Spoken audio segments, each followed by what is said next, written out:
WCEG Media Enterprise, where we are the Wide World Community Empowerment Group, where we speak life into the community.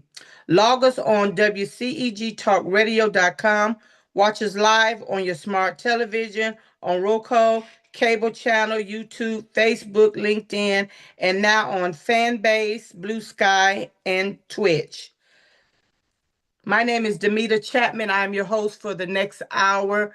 Anything that is said today is the guest and the host's opinion. Lastly, that's the disclaimer. Please subscribe us on all social media platforms, Facebook, Alexa's Play, and etc. Thank you today. This is a special day today. I have someone that I met uh, a couple of years ago, maybe about 4 years ago. Met him through Facebook. He reached out to me, Pastor Chris McNairy. I call him Pastor Chris. And he has been a jewel to me and my family. Uh, I can go on, and this is Disability Awareness Month. And when I first met him, I saw that he was on a walker.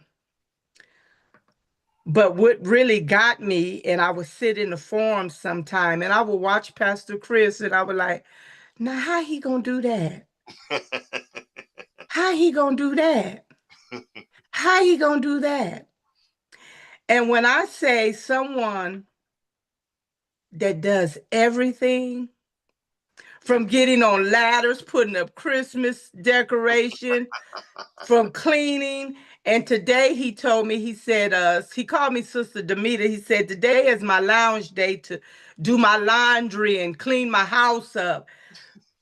You, I have not heard not one pastor in Georgia say they clean up, do laundry, clean up a church, sweep the floor since I've been in Georgia. I'm just going to have to be honest, Pastor. Not one pastor. My. They have people to drive them, pick up paper, follow them, do everything for them. Like I said this, Pastor, you didn't say this, like they're up on a shelf and they're a God, but you caught my attention. So again, I want to thank you for coming on today. And so we're going to give you a few minutes and then we're going to just dive right in.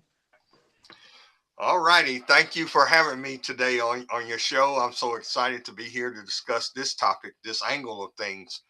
This is Disability Awareness Month. And as we talk about serving the community despite physical challenges, I have had two phases in my life, two major phases in my life where this has been a challenge for me. The first one was actually a speech impediment that I was born with. I was placed in the lowest learning group in elementary school, starting with the first grade. And it was not until the fourth grade that they discovered that I had a speech impediment that really impacted my confidence. And so, as I took speech therapy, my learning ability for them seemed to improve, but for me it stayed the same. And I actually graduated from high school in the top 10 people of a class of 328. And so received an academic scholarship. So God led me in overcoming that piece. And then over 6 years ago, I began to get sick. I had some issues that was going on internally. But one of my shortcomings is that I'm a workaholic.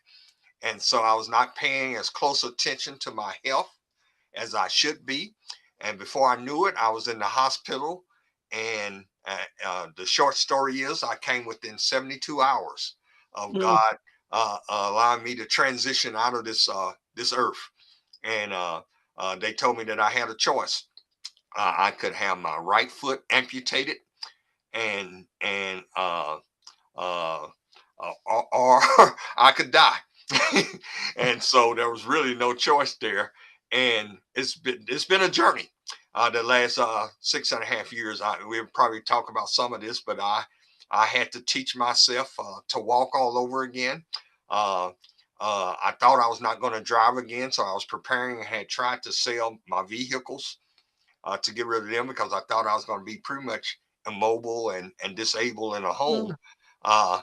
Uh, but then God began to draw me away from my pity party. And so one of the nuggets is that I'm one of those people who taught themselves how to drive. I Wow. was not able to get a physical therapist or occupational therapist. That was not in my insurance and was not financially available to me. That would have cost me upwards of $40,000, thirty to $40,000 just to be taught to drive. And so, in the power of the Holy Spirit, I taught myself to drive in my cul-de-sac. So Wow. that's kind of the short story of I think kind of where I met you and your husband through some community activism, and so I was already on the other side of getting re-involved in ministry, re-engage in ministry. But I'll talk some about that. Okay, thank you. Thank you, Pastor. Uh, March is Disability Awareness Month. And me and you had a conversation, and I'm going to tell him a little bit. Uh, he didn't want I call it appreciation banquet. He didn't want that, and his congregation wanted to give him something, so he did that, and he did it where he was did like if you buy a ticket, so much would go to buy him a new prosthetic. And so I thought it was just a great idea. And that Sunday, I went to the program, and Pastor was sitting up there with his guests, and I told him he caught me off guard. I said, Pastor, you caught me off guard because you had me on the program, and I didn't know I was supposed to be on the program. And I said, he caught me off guard. And so once I got there, I always let God just do what he do. Mm. And I said some stuff. And when I sat down, I said, oh, I didn't realize I said that. And so one of the things I said, I'm just going to stand on faith that this pastor is going to get the money to take care of that new leg. I didn't know that you have to change I didn't know. So he filled me in, and so that evening when I got home, during our prayer call, we'll talk a little bit. And he was saying, "Oh, Sister Chapman, you just don't know what has taken place today." And I was just like, "Wow." Mm. So tell us about the leg, because you was telling me I always thought people that walked around, they just walk around, they didn't want no leg, no arm or nothing. And you said, tell me about that process. Yeah, especially in this Disability Awareness Month. There are so many people, and I apologize, I did not get the actual statistic on the number of people, but it's a large number of people. Well over half the people who have had amputations of a limb, an extremity, whether it's an arm or leg or hand or foot or a partial leg or even up to their hip. Over half of them don't have prosthetic availability. And so there's a couple of foundations that will help in extreme cases for veterans, but most people will go their entire life after having an amputation with no kind of attachment. So that doubles down on their disability. And so you might see a person in a wheelchair for the rest of their life. You might see a person walking literally on crutches for the rest of their life, or not even having the support circles to drive because of the expense that is necessary. One of the things that the clinician told me when I went in to talk to them about a prosthetic limb, and I have a below the knee amputation, so that's a blessing as well. There are many people who have above the knee amputation, but mine is Mm. below the knee in terms of my actual amputation. And the clinician was telling me, he said, Chris, the only comparison I can give you is to cars. And what God gives us at birth is what this clinician calls the Mercedes. People need to recognize the blessing they have to have two hands, to have two arms, to have two legs, 2 feet, because that's the Mercedes. Even with all of the science and technology that is out today, that it still would never measure up to the actual creation of God. And so he said, the best I can promise you from what you're describing that you want to try to get is that you're going from having a Mercedes to having a Ford Pinto. Mm. Wow.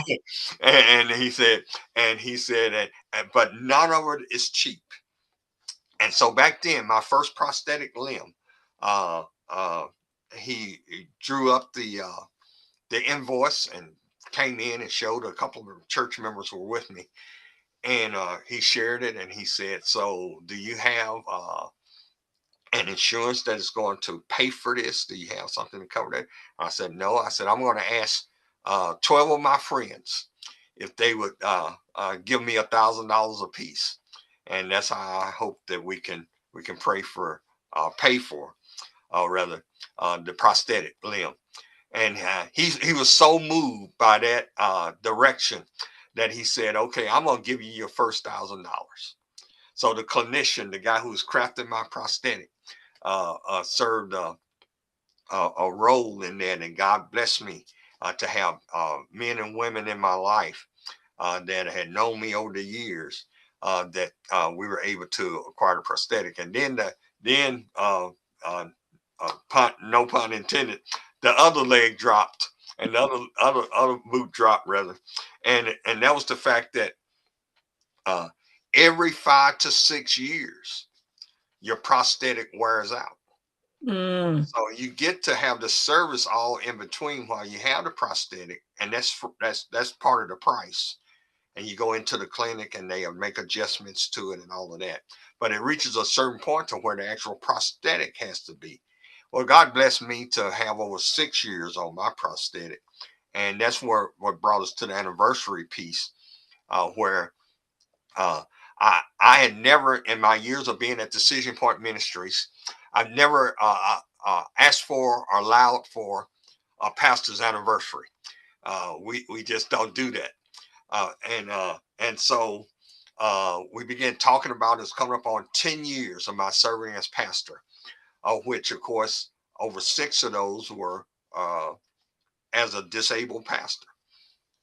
And so we agreed that we would do an anniversary celebration to celebrate more the work of God and the kingdom and the church than it was for me. But one of the things that also was coming up was the need to replace this prosthetic.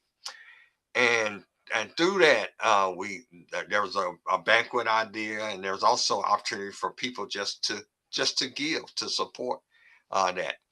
And at the opening, we thought it was going to be running around $15,000 to $16,000 for the prosthetic, and so that was our goal, to try to get there. As we began to engage the process of the new prosthetic, I began with the accessories and everything. It's more like $20,000. Mhm. But God began to move on the hearts of churches and individuals that was there, involved in the celebration, and people that know me and knew, for instance, things like I taught myself to drive, and knew that I'm an independent liver. I live independently in my home, the same home that I have, and it's a 2-story home. Wow. So for the first several months after my surgery, I did not know what upstairs looked like. I had not been upstairs since I went to the hospital and had the amputation. And then I began to slowly build up to coming back and forth upstairs. And my laundry room, you mentioned laundry. My laundry room is upstairs. so I had to learn to navigate. My bedroom is actually upstairs.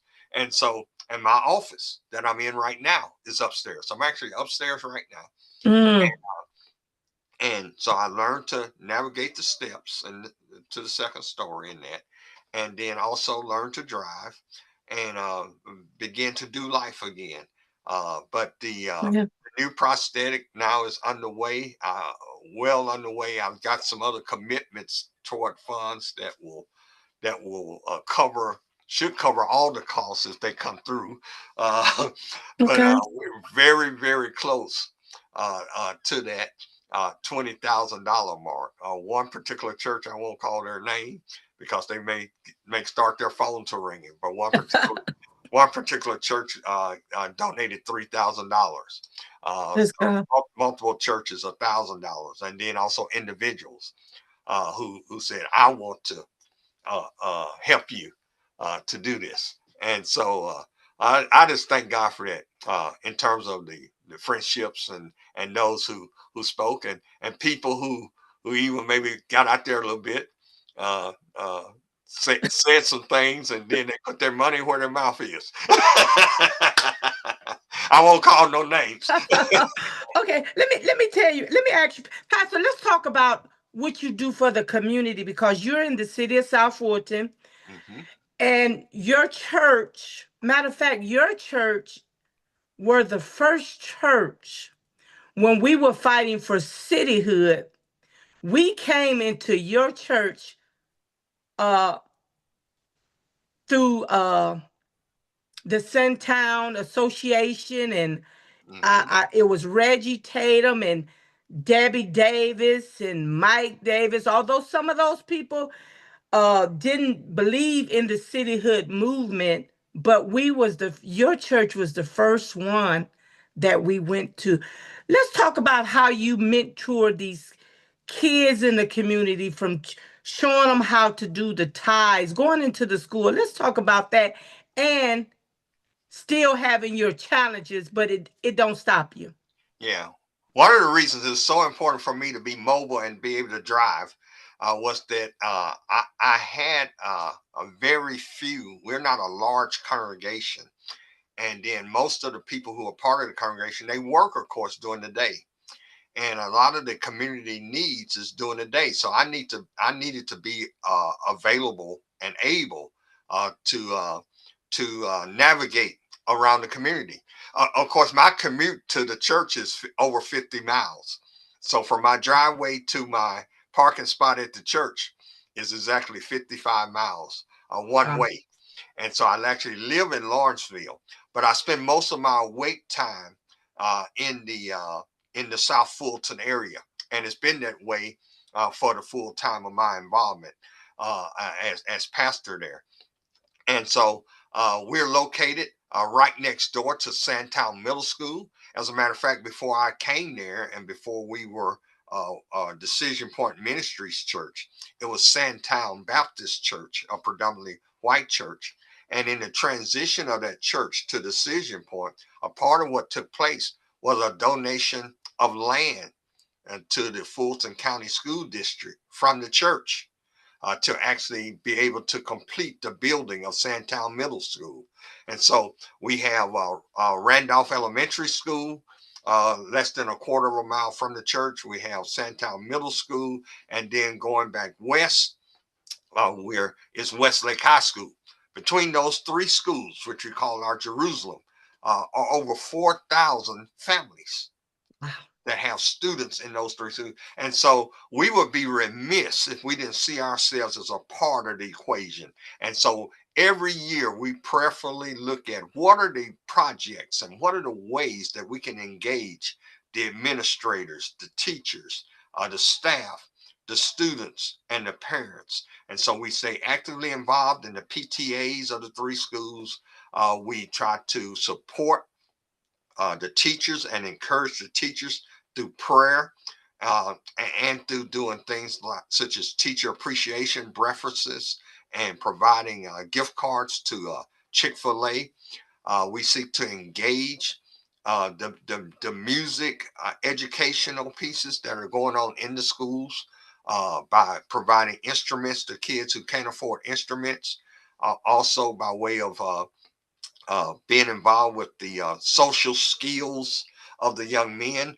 Probably the largest project we did was to work with the young men of Sandtown and to get neckties for them and play a role in helping to teach them to learn how to tie neckties. And Mm, so much now is casual until kids can grow up and have even fathers that don't know how to tie a necktie. mm, And so we seek to be involved in that. And so we're in the process now of what that's going to look like on the other side of spring break. What will it look like here going towards the closing of the school year? What would it look like for us as we seek to be involved in the schools? We seek to have relationships with all the principals, and I've been now pastoring long enough to see multiple changes in the principals that mm. happen. Matter of fact, a couple of the principals now for the uh, um, elementary and the middle school, they were teachers when I first met them. So we've known each other in their matriculation from being teachers to being now principals of the school. Wow. Yeah. So let me although we want to talk about disability awareness month, but with your disability, I've seen you do more than most pastors that have both of their legs. Mm, mm, How can we bridge the gap? And I'm just talking about in your cluster, because something like this, we have um school board mm-hmm, member that lives over in that area. And the thing that me and Mr. Tatum we talked about was the school. mm-hmm. How can we bridge that gap? Because somewhere it's a gap. And you didn't say this, Pastor. I'm going to say this. So if anybody wants to come after me, I said this.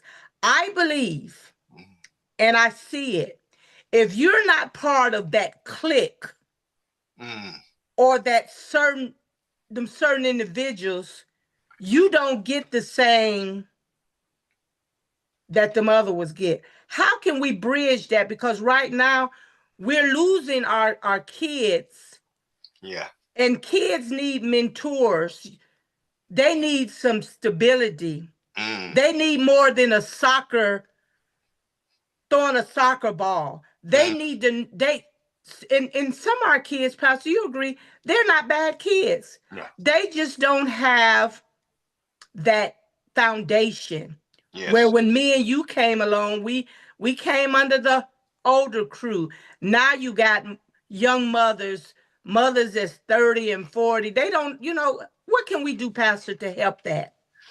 We've got to be present. We've got to be there, and my heart aches for that. And I don't know if some of the people that might see this or listening to this. Last week there was a shooting that involved, and a couple of teenagers lost their lives. One was 14 and one was 16. I was moved to a point that I had to just fall down in the chair today when I heard who's been arrested. Another 14-year-old has been Mm. arrested for killing those two teenagers, and he's going to be tried as an adult. And it sends chills through your body. 14 years old killed a 14-year-old and a 16-year-old. We've got to be present. So that means a sacrifice. It's a Mm. sacrifice of time. It's a sacrifice of effort. And one of the pieces that, like I started to mention, and I think I may have gotten off a little bit, it's so important for me to be mobile and able to drive so that I could go to the school as needed. When there was a teacher that died, I could be there as a part of the grief counseling. That I could be there when the student got killed in the car accident between the school and the church. We were part of the grief team for the students and for the teachers. And so events don't wait for us, and people's lives don't wait for us. So we must be that community force that brings the community. And we've had some of this conversation about community standards. We must be the people who help to set community standards and therefore bring the change. The more we stay separated in our own little enclaves, the more public officials. I'm glad to see public officials going and doing reading with the elementary school and getting involved. So that's a piece. I'm glad to see calling upon churches to have church members to come and to be involved in that school days and going on field trips with the students, so you get a chance to share in the talk. And then we, from my seat, we can't be afraid of extending the invitation to say, come to our discipleship ministry, come to our church school ministry, come be a part of this activity. And then opening up our doors to say, if you're looking for a small group, I have a couple of groups that are I can't even speak about, that meet at the church from time to time, and we're trying to get them even more regular. But they need a space away from the school to deal with issues that are inside the school. And so the church is able to provide that. So on the one hand, it's a going to the schools. On the other hand, it's an invitation to be involved, and not just lightly involved. I have served, and just before my surgery, I was in this position. I served as the president of the Student Governance Council for Sandtown Middle School. So I was involved along the way, and then the others that were involved in the community, as well as the staff, elected me to be the president for the student government. And so we're involved in the budget for the school. We're involved in that. Wow. I stayed involved in that activity across. So we must be having it going both ways. We must be going and being involved with the schools, and then we must be involved in opening up our doors also for other communities, because sometimes people will bring their kids to various meetings, and through that they get exposed to, I didn't know that this church was here and doing this and doing that. So we might want to be involved in that. And so we've even gotten church members who have become church members as a result of that type of involvement. Not as many as I would like, but but we're really wanting to see more of that kind of thing to happen. And of course, there are difficult decisions made sometimes when there's a change of administrative personnel, when there's issues that are being raised about how the schools are functioning or not functioning. People look to find their voice through community leaders. And as pastors and ministers, we must see ourselves as a part of that voice. I would say what motivates me is that I have a missionary background. Prior to coming to pastor this church, I served for 15 years with the North America Mission Board that is headquartered in Alpharetta, Georgia. And through that, I got exposed to the United States and Canada and the Caribbean. I've actually spoken and preached in all 50 states of the United States, Wow. and in 5 of the provinces of Canada, and in several of the islands across the Caribbean. And so that exposure for me is a part of what motivates me in what we call our Jerusalem, our local Jerusalem, that South Fulton area. And so we seek to be involved, knowing our city council person, knowing who our school district person is, and meeting with them and calling them and communicating with them, whether email or text or whatever, about the issues of the day. So we're not afraid of that voice, being that voice. And sometimes there's conflict, but we must not be afraid of conversation, Right. to get to solution. And you told me when I first met you how you got hooked up with Suntown, and it was from our dear friend, and he was an advocate for the school. He didn't too much. He didn't tolerate no foolishness. I would, if he was here today, and the things that's taking place with the young kids killing each other, and they came from our school system. I think they came out of a Banneker, I think.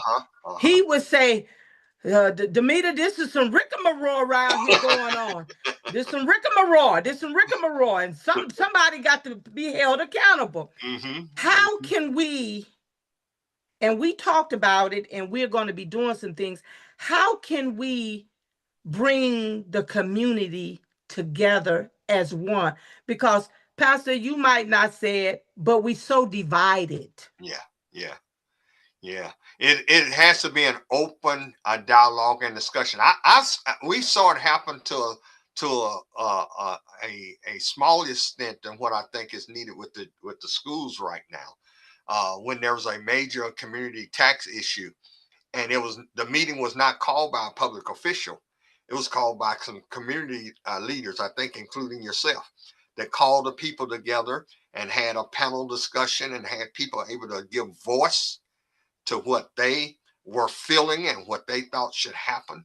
And that same type of dynamic must be held, but on a wider piece. I can envision a gathering where there is even a breakout time where the students are actually in one major general assembly, and the parents and the administrators are in another, and then they all come together Mm, and present what's there so that the students can feel safe. hmm They need a safe place to be able to speak about the issues of mental illness, about the issues of suicide, because suicide is not gone away, or as they're calling it now, unlifing themselves. hmm So they make death sound like it's something not as permanent as it is. So mm, when you hear some teenagers and young adults talk about unlifing themselves, they're talking about killing themselves. mm. With that, let me ask you, with that, I know a disability is when you're amputee and stuff, but wouldn't that fall under the disability because it's mental health? Yes, ma'am. Yes, Okay. ma'am. Okay. Definitely, definitely so. And so that the whole disability challenge that's there, the special needs, and that's somewhat taboo. There are parents who need help with their child, but they go as far. And I grew up in Arkansas in a more rural area. And back in the day when I was coming up, people would literally hide their children Mm, who had mental challenges or mm. special needs. They would literally hide. You may see them one or two times in their entire life. Wow. Now what people do, they don't hide the child, but they don't get the help that the child needs. So they don't want to talk about having to go to a psychologist or be in therapy sessions and have a special kind of need for that. We're right now. There's an organization called Academic Pods of Georgia that we are collaborating with and providing space in our church for special needs children. It's starting out Wow. small with about 15 students, but these are students who there's no arm within the public school system right now, even, and I will say it, even in the Fulton County School District, that is addressing this, and even down to Newton County, where they put all of the special needs kids in the same classroom, irregardless of where they are on what they call the spectrum. And Mm, so that does not help the child to function. And so there's some deep issues. And then there's anger and violence issue that just ramped itself up in a couple of the schools there in South Fulton.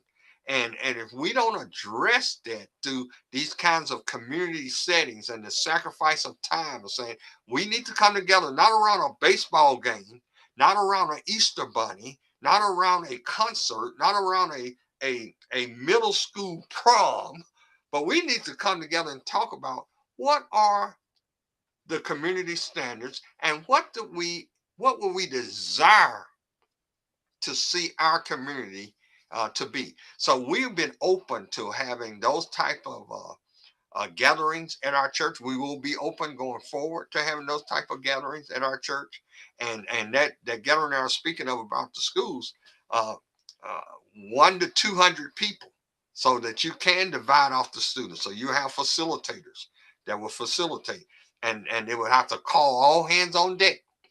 There are some people who have disappeared, so I want to call you out this afternoon.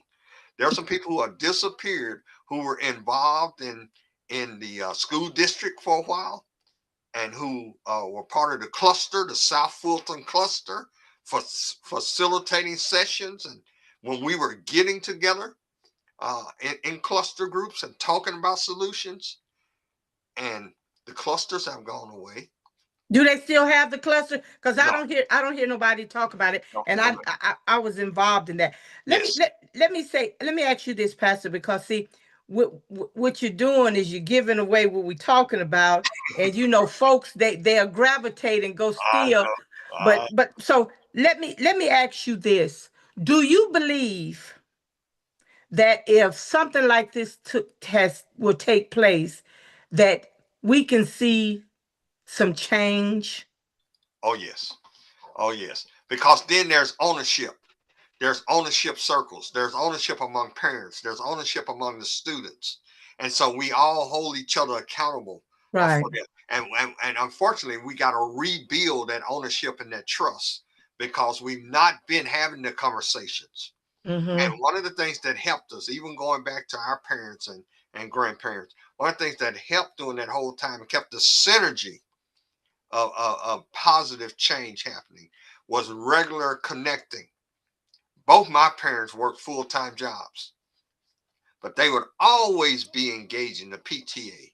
They would always be engaged in the community meetings. They would sacrifice. My mom would stay up late cooking at night the day before because she knew that evening when she got off work, Yeah. they were going straight to the meeting. Mm-hmm. So yes, the change will happen, and the time for it is not somewhere 2 years down the road and some It's now. strategic plan is now. Yeah. Yeah. And it's funny for you to say that because I did a post a couple weeks ago, and I think you read the post because we talked about the post. And I remember a young lady got on there and she said, you always saying something. And so she called me.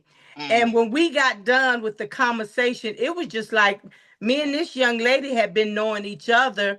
And for years, and she said, I get it. And I said, I might not say what you want me to say, but I'm always going to be truthful. that's it. We I'm gotta always hear. going to be truthful. Yeah, we gotta hear each other. No, two of us are alike either. Absolutely. So when you cut with your disability, and it's a lot of more people out there with a disability, but for you, you swings it in action. Let's talk about how you mentor the kids and help them tutor them, because we need to know what is going on in our city, because you might be the one that can help. And so I came over to your church one day and you were tutoring a young man. Let's Hmm. talk about that. Yeah, it's important for us to share with others the talents and the gifts that we have uh, at the most common denominator. And one of the pieces is, and I talked a little bit about this in last night's community prayer time. We talked about reading, and one of the pieces that's lacking within our, particularly on the South Side, is lacking is reading ability.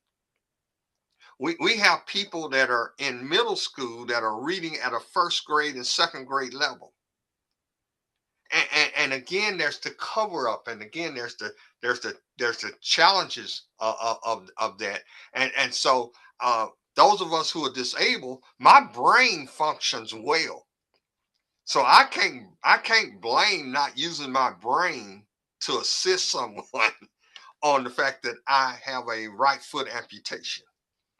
I cannot use that as an excuse for not sitting down at a desk with two or three young men and saying, we're gonna have this discussion around this book. You all are fourth and fifth graders, and so we want to see y'all raise your reading level. We want to see you increase your math scores. We want you to be ready for the milestone tests, and we want to talk about what things say. I've had young men who shared with me that they didn't recognize they were in such an environment where so many curse words and expletives were used. They didn't realize that their language was Mm. not acceptable in certain places. Mm. until they had spent time with someone who says, we use different words. We can say that in a different way. And so children are sponges. And again, this is where the time factor comes up. And again, we make time for what's important to us. And this is what a lot of people miss. They would say, oh, I'm busy. I ain't got time for that. But they make time for what's important to them.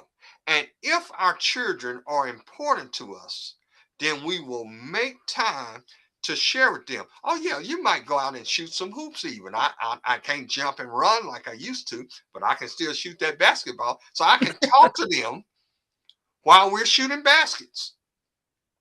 And so we got a couple of goals now, and we're going to basketball goals, and we're going to have those around. So we take breaks. We're not going to just do force feeding education and the like, but we want to open that up. But it's a critical mass that's needed. So thank God for Pastor Chris and maybe what Pastor Chris can do. But it can't be one person. That's right. We got to call out people who will say, I've got 4 hours I can give during the week. I've got 5 hours that I can give during the week. And if we all give what we can give and keep it a priority, we begin to impact the corpus of the community, what's going on in the community. But they're crying out for that direction. By way of saying, I just didn't know. I don't know. Nobody's ever told me that. I got a question that came in.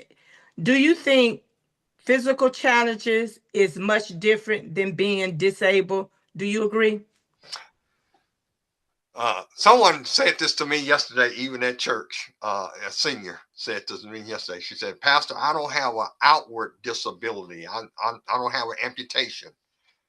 But Pastor, I got some things going on inside my body that disable my mobility.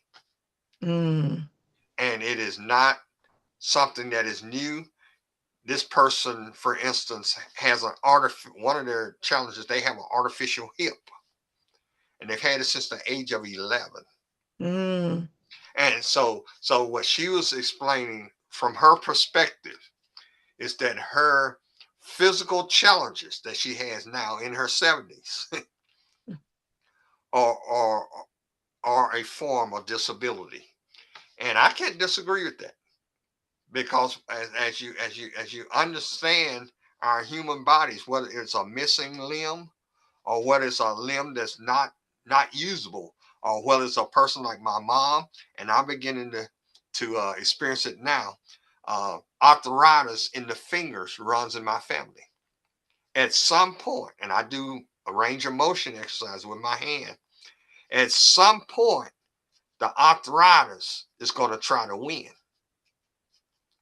And it will make me not able to hold a pen, not able to lift certain things, not able to take the top off of certain things. And so I am at that point disabled. Yeah. Yeah. Somebody sending a text in now. So let is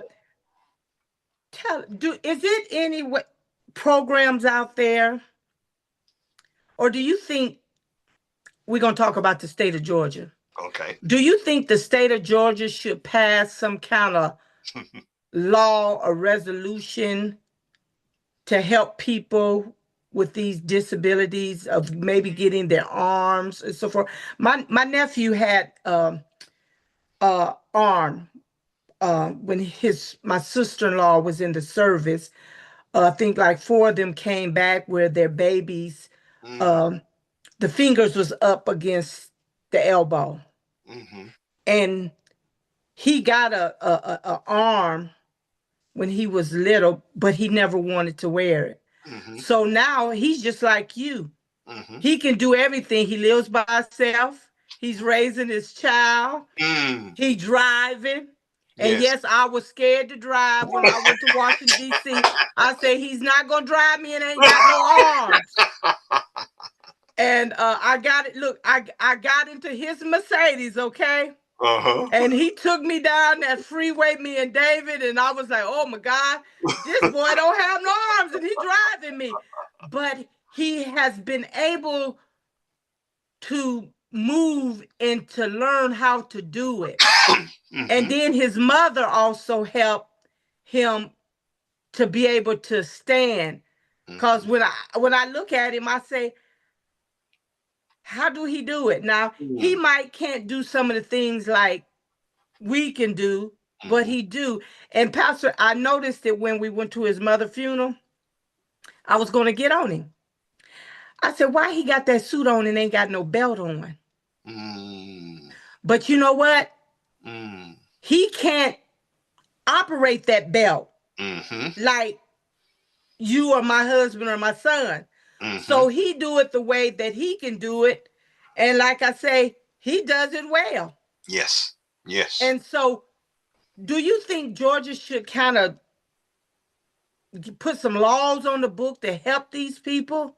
Because if you could, or even not only Georgia, but the federal government, if you can find money to fund a war, you surely can find money to help folks with their mental illness and their disabilities. Do you agree? Yes. Oh, definitely so. And there has been some movement. So, for instance, one of the big challenges, and I shared it with the church that I pastor. I challenged them just yesterday and said, y'all, with our church buildings, the truth of the matter is, our church, as it presently stands, I hope they don't come after me, the enforcement people, code enforcement. So we're not ADA compliant, meaning the American Disabilities Act was passed, saying that there's a certain standard that should be in effect for all buildings, no matter what it is, church, corner grocery store, government building, should be in effect. So that's one level. That's just dealing with availability and access. There are some places that I don't go because I can't navigate the building. That's discrimination. Yeah. And so that's one aspect of it. The other aspect of it is how we handle what's called disability insurance. On the one hand, there's a federal level for that, and then there's a state level for it. And since we're in Georgia, I will speak to Georgia. They know how I feel. I've written letters, I've written emails about this, and I'm living this. The first challenge that's there is there, and it's not a political issue because it affects over 1.5 million people in the state of Georgia. Georgia has never accepted the federal government's offer of Medicaid extended. So that means people like myself, if we're not able to get private insurance, medical insurance, we're not able to function. And so people make choices about medication. They make choices about accessories to go with their disabilities. They make choices about the prosthetic pieces and all of that. And not everybody knows 12 people who are willing to give $1,000 to help them. And so they do without. And so you might see them like on Camp Creek. You might see the man that's there kind of regularly, been there now for 3 to 5 years, with a cup and one leg. I think his name is Mose. Okay. Yeah. Yeah. Yeah. So you might see that. But Georgia rejects, and this is federal money that's already set aside for the state of Georgia. But because of politics, the people say, no, we don't want to take that money. We're going to come up with our own pathways type of insurance, and it's prohibitive because if a person makes a minimal amount of money, they can get no insurance. And at the same time, I'll throw this in too. At the same time as that went into effect under the first, under President 45, at the same time as that went into effect, Georgia kicked the same people who should qualify for Medicaid extended. Georgia kicked them off of Obamacare. So people like myself who was receiving Obamacare were no longer able to get it. So let that sink in. Wow. You have people who are who are middle income and lower, who don't have health insurance, and it cuts their lifespan by 20 years. Mm. So that's the second part of this. And then the third part of how what has to be done to address it is just what you said. Local public officials, county public officials, and especially state public officials need to address this. Well, Every public official that's currently in office, they may not embrace them as they should, has a person who is disabled in their family. oh, absolutely. Now, because I know we had talked about this, and I sat down with some elected officials to get something moving, probably next year under the General Assembly, because it's much needed. Mm-hmm. Not only just you see the ones on Camp Creek, look at the ones that's on downtown under the bridges. Yeah, yeah, And yes. and Pastor, I don't know, because you travel out of the country. When I first I saw amputees when I was coming up, I remember a guy in our hometown. He would his leg was amputee, and he would be on his crutches. Mm-hmm. But you knew this man, he was in the community, lived in the community, and sometime I can picture him now. Sometime he would get drunk, Mm. but you knew the way he talked that he had a relationship with the Lord. All right. Because I can just I can hear him now. I want to call his name so bad, but I'm not. I can call his name. It was Mr. Poole.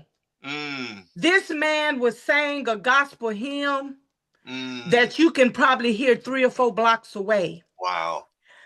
And he was an amputee, and Mm-hmm. I don't never remember seeing him with a leg. He was on a crutch. Mm-hmm. I saw it when I was young like that, but I really saw it when I would travel down to Tijuana and San Isidro, Mexico, and I saw them people over there, which I would call a third world country, Yes, ma'am. and they were amputees.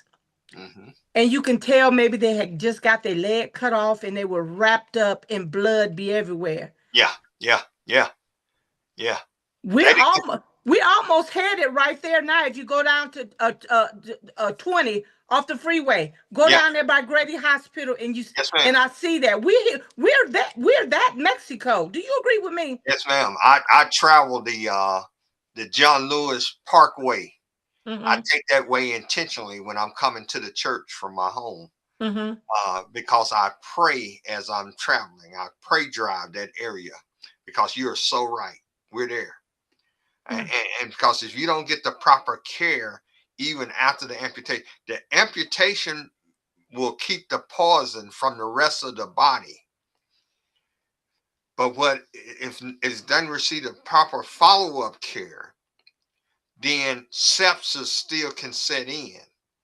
And so many people have such a short lifespan after that, or either they have to go in and get even more of their leg removed, or more of their Mm-hmm. arm removed, or the like. And then some, they lose all hope. And so, as a society, we don't have compassion, Mm-hmm. at the lowest levels to the most impactful levels. We don't have compassion, related to that matter, and so we want to place people, and some, like you just mentioned about the spiritual nature. There's also the intellectual nature. Just because, like I said, a person loses a limb does not mean that their brain is not functioning, Mm-hmm. but they need a little bit more help in some other areas.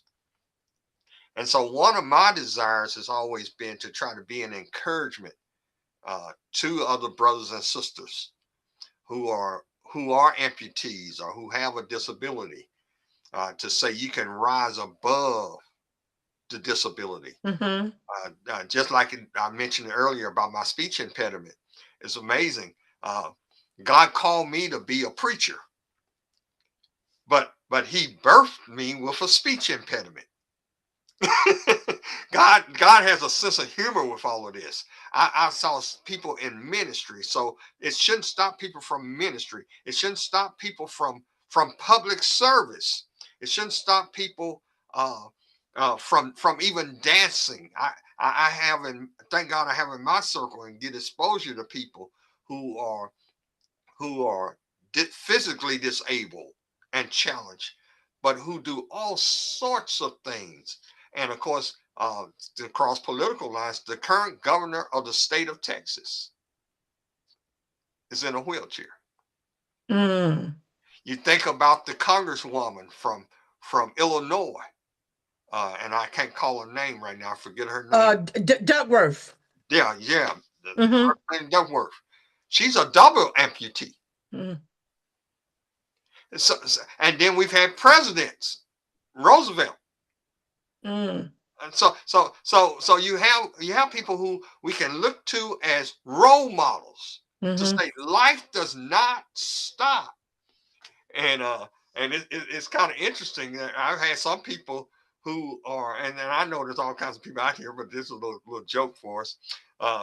People talk about how ministers have to guard themselves and their integrity and their reputation. Uh, and the same is true for people with amputation. There are some people who they want to show compassion, but they have another motivation. It's not compassion. They want to see you socializing, and so you can have a social life. So Mm. that is not limited either. So there may be somebody who may get a hold of this and may think that life ends. No, no. As long as God leaves you here, your purpose is going to be fulfilled. The degree of difficulty may increase, but greater is He that's in you than all the things that can come against you in this world. Yeah, and we're coming down to the last 3 minutes. We're gonna do another show on seal because I want to go in deep. I want to go in details, but we're gonna have to do it after this election season because I'm just busy, busy, busy. But what caught my eye with this wheelchair, and I know it's you because you. I mean, I see you. I watch you do some stuff, and it just blows my mind. But when I saw Bishop Means Mm, walking around, and then the next thing I saw him in a wheelchair at the pulpit and mm, playing the organ. mm, It just gravitated me to dig deeper. And mm.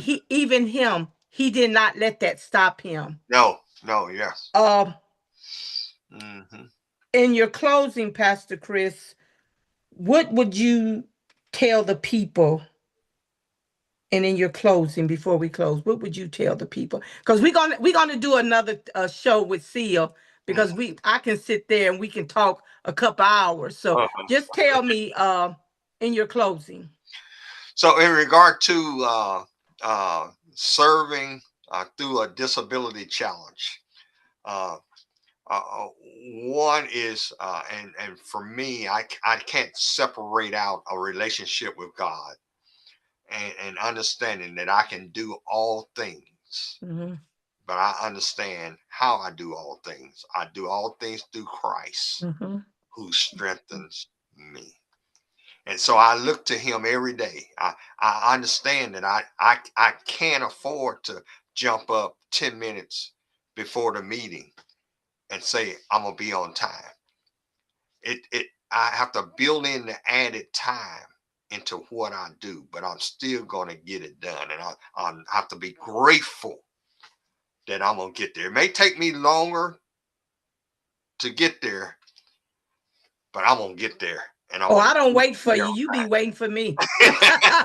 and that's what I think is so important is to adjust to, and people were talking behind the pandemic about a new normal.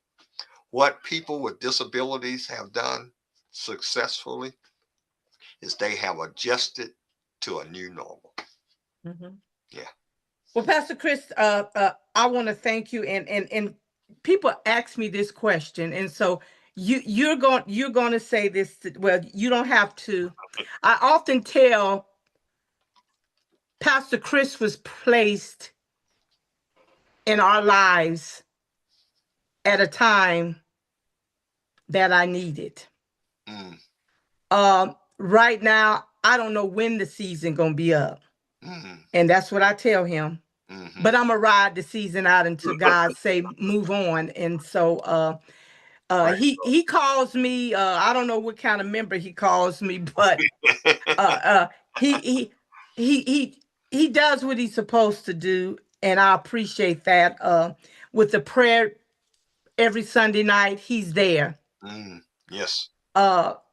And so I want to thank you for pouring into not only me and my husband's life, but city of just South Fulton and the people, period. Yes. Because Right. this is what's needed.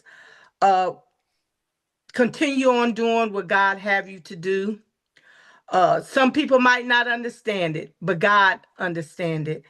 And I tell him all the time, he give me that drive.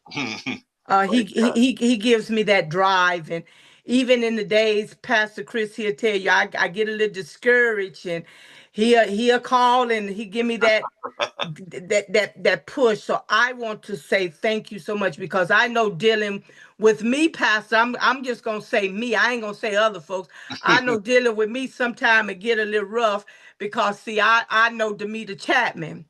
But thank God for you being the pastor that you are. I will say this, and I tell him in public, in private, if you're not going to go by the word, Pastor Chris is probably not the person you want to deal with. I'm just going to tell you, because he's going to stick you to that word, and he's going to follow that word. And Right. what got me with Pastor Chris in closing, when I first met him, he gave me his church covenants. That church covenant blew my mind. Amen. It blew my mind. And so I want to thank Pastor Chris for coming today. We look forward to doing other interviews with you. I'm going to be doing one, and you go on and do your housework now, because you know this is money, this housework. Yeah. And so Lord say the same. We will see you tomorrow. And Yes. you just keep on doing, and we're going to keep on working in the city of South Fulton with our kids and with the residents, and Amen. it's going to be all right. Amen. God bless you. Thank you God for bless having you. me. Thank you. Uh-huh.